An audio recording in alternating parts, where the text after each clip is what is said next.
3 on this Friday midday show. Mark Malusis with you, in for Tiki and Tierney. Taking you for the next 4 hours, right up until 2 o'clock this afternoon. Got Dove, Pete Hoffman across the way, other side at the controls. Hit me up on Twitter at Mark Malusis. That's MarcMalusis. And no, it's not Greek, it's Lithuanian. And we've got you for the next 4 and plenty to chat about, plenty to get into. We'll touch upon the NBA draft, the wheelings and dealings, and what the Knicks are involved in, what the Nets decided to do last night with Sean Marks. But I want to get into a little bit of Yankees and following what was just a dreadful pitching performance last night by Domingo Germán as they get lit up by the Seattle Mariners 10-2. And, I mean, what is there to say when you get a start like you got last night from the Yankee starter? I mean, it really goes back to a couple days ago when Hal Steinbrenner was interviewed on another radio station here in New York and talked about the very fact of he doesn't understand confused. And if you listen to the entire interview, and Hal doesn't meet with the media all that much. It's usually right around the 4th of July holiday, meets with them during the course of the offseason on a couple of occasions. Brian Cashman has become really the face and the voice of the New York Yankees organization when you look at it top on down. But, basically told you that he doesn't understand, a little confused why Yankee fans are upset by what they're watching from this squad and this group this year. And that is where there is a chasm, let's describe it that way, between Yankee management and the fan base in this area. And listen, I'm old enough to remember the days of George Steinbrenner, and you harken back to those days, and there were good days and there were really, really bad days where decisions were made, on a flippant way, a reactionary way that ended up hurting the organization in the long run. All that is true. Now, was there accountability at the end of the season? There's no question about it. There is accountability. And there's no denying that Aaron Boone has won baseball games here in New York. There's no denying that Brian Cashman has been a good general manager. But the question is, when you look at the Yankees, who hold themselves above and beyond everybody else here in Major League Baseball, differently than everybody else in Major League Baseball, the question you have, though, is this. Do the Yankees internally still hold themselves up to that high bar? That's the issue that you have at hand. So when Hal Steinbrenner tells, Kay the other day that he is confused, why Yankee fans are upset by the very fact of the nature of where this team is right now, well, yeah, you know what? That reeks of being tone deaf, just like it reeked of being tone deaf what Buck had to say, Showalter that is, after the Mets lost those 3 games a couple weeks ago down in Atlanta against the Braves, where he said basically he was proud of the team for the fact that they had leads in all 3 of those games. No. Against that team, that organization, when you have a scenario where you get swept down in Atlanta and you get embarrassed and you are once again drowning right before our very eyes, the scenario is you can't necessarily tell me how proud you are of your team, the fact that they led in all 3 of those games. That has nothing to do with it. There needs to be some sense of accountability. And that's really what it comes down to when you look at the Yankees. The lack of accountability over the years has been the thing that has nauseated Yankee fans in recent memory. Truth is, they haven't won a World Series since 2009. That's the truth. It might bother Brian Cashman, as he told The Athletic a year ago, that Yankee fans bring it up to him because he, is bothered by the Astros cheating scandal in 2017. All of that, fair. The Astros cheated. Why does it still bother Brian Cashman? At some point in time, you got to move on. Like, Cashman's got to move on from what the Astros did and what Major League Baseball didn't do to the Houston Astros. And I don't need to hear from Rob Manfred the other day talking about regret that he gave the players leniency in that scenario either. For the Yankee scenario here is when you watch this group and you watch this team who want to be, the Tampa Bay Rays with money, it has not worked. They have failed. The lack of accountability has been the thing that has bothered Yankee fans to the most. And when you see the likes of Aaron Boone, who is a good manager, he is not a great manager. Does he give the Yankees a discernible advantage in that dugout? He does not. Is he a guy that plays nice with others? No doubt. Is he a guy that protects his players? No question. Can we live in the land of negativity here in the New York marketplace? For sure we can. Honestly, we do it, you lean negative a lot of times on sports talk radio here in New York City. That gets the reaction. Everything's going well. Regardless of sport, Rangers, Islanders, Devils, Giants, Jets, Mets, Yankees, Knicks, and Nets. If everything's going well, are fans going to react or overreact? No. I mean, they're not. When things are going poorly, when there's a disaster, when there's a dumpster fire of a season, when a team is disappointing, that is when you get more fans to react because they're upset, because they want to vent. Herein lies sports talk radio. So Yankee fans have every right to be a little upset about the way this organization has gone about their business. The fact that they invested in Carlos Rodon and gave him $162 million in the offseason, and he's got a chronic back issue and nice rehab start a couple nights ago down in Somerset. The fact that Luis Severino, after you gave him the contract, has not been able to stay healthy and stay on the mound.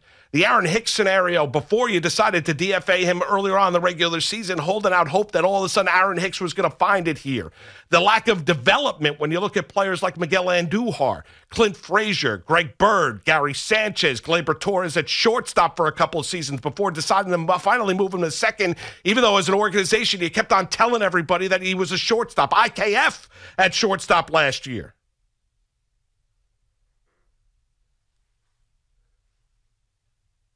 Having a lineup that was way too right-handed oriented, leaning into the launch angle, trying to hit the ball over the fence, and then having the smart aleck response basically telling me that, well, what do you want us to do? Not acquire good bats even if they're right-handed? No, that's not the point. You have to have balance in the lineup.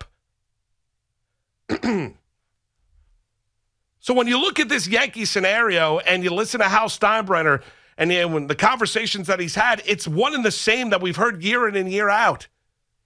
People might be bothered by the fact of, well, he doesn't understand why Yankee fans are upset because it is June. Right. Okay, understand it. There is no more accountability like there was once with the Yankees. There just isn't. Those days are long gone. I've said it time and time again. The days of George Steinbrenner, those days, good and bad, those days are long gone. Hal Steinbrenner doesn't want to be his dad. He doesn't want to be that reactionary. He doesn't want to be that overreactionary. He's going to lean into the fact that if he's able to stay the course at some point in time, they're going to win that World Series. But there are other ways to grade out success. The valuation of the organization, having playoff games, having drawn fans, having 35,000 plus night in and night out at Yankee Stadium during homestands. All of those things add value to the organization, and those deem a successful year. Heck, he said it the other day. They win a playoff series. He's going to look at the positives. After all, when you get to the postseason, if you buy into it, you can't win it every single year, and this is not Yankee fans being arrogant or being petulant or acting like little children that you need to win it every single year. No, but there needs to be progression. As you wake up on this Friday morning, you look at the Yankees, do you think they've gotten better since 2017 or they've progressively gotten worse? Like the Yankees will look back on that 17 team. I look back on that team and I loved it because you thought it was a sign of things to come. You thought it was the Yankees were going to enter this stretch where they were, contenders, not going to be treated like the redheaded stepchild by the Houston Astros, but it was a sign of things to come. Even when they lost to the Astros in 17, you felt good that offseason that at some point in time, 18, 19, 20, 21, 22, the Yankees were going to win a World Series, and they haven't. But have they gotten better? When you look at this group, do you think this group is going to peak and win a World Series this year? Or do you look at this group and you say to yourself, well, it looks like a group that's basically hanging on. Because look at this lineup without Aaron Judge being a part of it. I'd even throw into the fact that Brian Cashman a couple opening days ago, spiking the old baseball, the fact that he went out there and offered Judge a 7-year, $215.5 million contract and basically wanted to try and win the PR battle with the face of the franchise. And Hal doesn't understand why Yankee fans are upset. I just ran through a litany, a list of why Yankee fans are upset and bothered by the way that this organization is run and what they deem to be successful. Whether you think it's realistic or not, the lack of accountability is the problem. And that has all changed. And it's okay to admit it. I'd rather the Yankees come out and say, basically, we don't hold ourselves to that standard any longer. That is unrealistic. There are other ways to grade out success. Every year, we're not going to win a championship. But not only have the Yankees been, let's be honest, in this year in the American League East, the Tampa Bay Rays have run away and hid. But they've still chasing the Houston Astros, who own them in the postseason.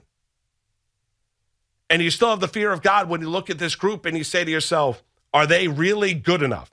Even if everything clicks and they have Cole, Rodon, and Severino as your 1, 2, 3 in your starting rotation, then the big question is, are they going to hit? Are they going to hit with runners in scoring position? Are they going to find a way to generate offense? Something where you had the utmost confidence in years gone by where you have little to no confidence now. Against the upper echelon teams, not the Cleveland Guardians, not the Punch and Judy Cleveland team. I'm talking about the teams that are actually championship caliber teams.